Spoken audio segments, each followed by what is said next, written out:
সুপ্রিয় দর্শক, আপনারা দেখছেন এসপিএন বাংলা টিভি। দেখুন ও সাবস্ক্রাইব করুন এসপিএন বাংলা টিভি, দেশ ও মানুষের কথা বলে। উপযুক্ত দাবি এবং সংস্কার সমূহ অবিলম্বে বাস্তবায়নের ব্যবস্থা না করলে আমরা বৈষম্য বিরোধী ইউনিয়ন পরিষদ প্রশাসনিক কর্মকর্তা সমিতি আন্দোলনের কর্মসূচি দিতে বাধ্য হব। এক্ষেত্রে প্রিয় সাংবাদিকবৃন্দ, আমি আপনাদের জ্ঞাতার্থে এই বৈষম্য বিরোধী ইউনিয়ন প্রশাসনিক কর্মকর্তার ব্যানারে আপনাদেরকে জানাতে চাই, আমরা ইতিমধ্যেই কিন্তু আগামীকাল 25 তারিখ জাতীয় প্রেস ক্লাবের সামনে একটা লাগাতার অবস্থান কর্মসূচির ঘোষণা দিয়েছিলাম। কিন্তু যেহেতু দেশের সাম্প্রতিক ভয়াবহ বন্যা পরিস্থিতি সৃষ্টি হয়েছে, আমরা মানবিক বিবেচনায় আমরা সরকারকে বিব্রত করতে চাই না। কারণ আমাদের নতুন মুক্তিযুদ্ধ পরবর্তী একটা নতুন অন্তর্বর্তীকালীন সরকার, আমরা অনেক সংগ্রামের মাধ্যমে কিন্তু ফ্যাসিস্ট সরকারকে বিদায় করেছি। এটা আমাদের প্রাণের সরকার, আমাদের দাবির সরকার। সেই জন্য আমরা সরকারকে বিব্রত করতে চাইনি।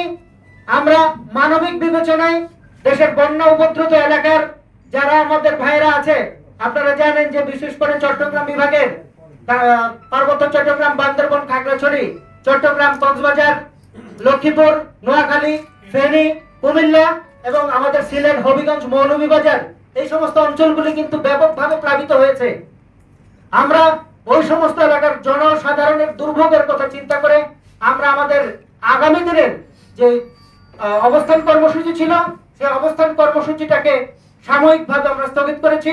যদি সরকার আমাদের এই দাবি সমূহ যদি অবিলম্বে বাস্তবায়নের ব্যবস্থা না নেয়, তাহলে আমরা ইনশাল্লাহ অচিরেই আবার এই বন্যা পরবর্তী বন্যা যদি স্বাভাবিক অবস্থায় সৃষ্টি যখন পরিণত হবে, তখন আমরা ইনশাল্লাহ অচিরেই আমরা বৃহত্তর আন্দোলনের ঘোষণা দিব। সেই আন্দোলনের মাধ্যমে আমরা আমাদের দাবি আদায় করে ছাড়বো ইনশাল্লাহ। সাংবাদিকবৃন্দ, আপনাদের সবাইকে বাংলাদেশ ইউনিয়ন পরিষদ প্রশাসনিক স্থানীয় সরকার সম্পর্কিত বিরূপ মনোভাব এবং কেন্দ্রীয় সরকারের একক নেতৃত্বের কারণে প্রতিষ্ঠানটি আদৌ সেভাবে গতিশীল হতে পারেনি। রাজনৈতিক সরকার সমূহ নানা ক্ষেত্রে বৈষম্য তৈরি করে স্থানীয় সরকারের সবচেয়ে গুরুত্বপূর্ণ এই প্রতিষ্ঠানটিকে শক্তিশালীকরণ থেকে বিরত থেকেছেন। স্থানীয় সরকারের গ্রামীণ পর্যায়ে স্থানীয় সরকারের প্রতিষ্ঠান হলো ইউনিয়ন পরিষদ, উপজেলা পরিষদ, জেলা পরিষদ এবং নগর এলাকার স্থানীয় সরকার প্রতিষ্ঠান হলো পৌরসভা এবং সিটি কর্পোরেশন। কিন্তু এসব স্থানীয় প্রতিষ্ঠানে রয়েছে চরম বৈষম্যমূলক আচরণ। ইউনিয়ন পরিষদ প্রশাসনিক কর্মকর্তাগণের বেতন ভাতা সময় মতো প্রদানের ক্ষেত্রে চরম বৈষম্যমূলক আচরণ করা হয়। বেতনের 75% সরকারি তহবিল থেকে এবং 25% ইউপি তহবিল থেকে প্রদান করা হয়। উৎসব ভাতার 50% সরকারি তহবিল থেকে এবং 50% ইউপি তহবিল থেকে। আনুতোষিক ভাতার 50% সরকারি তহবিল থেকে এবং 50% ইউপি তহবিল থেকে প্রদান করা হয়। লাম গ্র্যান্ট 100% ইউপি তহবিল থেকে প্রদান করা হয়। বৈশাখী ভাতার 100% ইউপি থেকে প্রদান করা হয়। এরকম হযবরল অবস্থায় অধিকাংশ ক্ষেত্রে ইউনিয়ন পরিষদ প্রশাসনিক কর্মকর্তাগণ চরম হয়রানি এবং বৈষম্যের শিকার।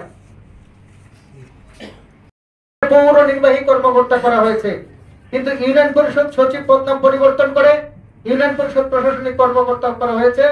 এখানেও আমরা বৈষম্যের শিকার। বৈষম্য বিরোধী ইউনিয়ন পরিষদ প্রশাসনিক কর্মকর্তা সমিতি দীর্ঘদিন ধরে তাদের পদবি পরিবর্তন, গ্রেড উন্নয়ন এবং বেতন ভাতা সরকারি তহবিল থেকে প্রদানের দাবি করে আসছে। বর্তমান পদবি এবং গ্রেড পরিবর্তন সহ সরকারি তহবিল থেকে বেতন ভাতা না পাওয়ায় আমরা চরম হতাশায় ভুগছি। তাই স্থানীয় সরকারের এই প্রতিষ্ঠানের কর্মকর্তাগণের জীবনমান উন্নয়ন সহ তাদের দাবি আদায়ের বিষয়ে পদক্ষেপ গ্রহণের জন্য আমরা সরকারের কাছে জোর দাবি জানাচ্ছি। আমাদের যে বৈষম্য বিরোধী ইউনিয়ন প্রশাসনিক কর্মকর্তা সমিতি কর্তৃক আমরা নিম্নলিখিত দাবি সমূহ সরকারের কাছে পেশ করতে চাই। সেটা হচ্ছে পৌরসভা, সিটি কর্পোরেশন, উপজেলা পরিষদ, জেলা পরিষদের নেই ইউনিয়ন পরিষদের সচিব পদের পদ নাম নির্বাহী কর্মকর্তা করতে হবে। ইউনিয়ন পরিষদের সচিবের বর্তমান পদ নাম স্থানীয় সরকার ইউনিয়ন পরিষদের আইন 2024-এ ইউনিয়ন পরিষদ প্রশাসনিক কর্মকর্তা করা হয়েছে, যা চরম বৈষম্যমূলক। আমরা এই আইনের সংশোধন চাই এবং ইউনিয়ন পরিষদ নির্বাহী কর্মকর্তা হিসেবে আমাদের পদনাম চাই। নির্বাহী কর্মকর্তা পদবীর সাথে সামঞ্জস্যপূর্ণ বেতন স্কেল নবম গ্রেড আমাদেরকে প্রদান করতে হবে। চাকরি, রাজস্ব খাতে স্থানান্তর সহ ডেপুটেশনে সরকারি কর্মকর্তা হিসেবে বিভিন্ন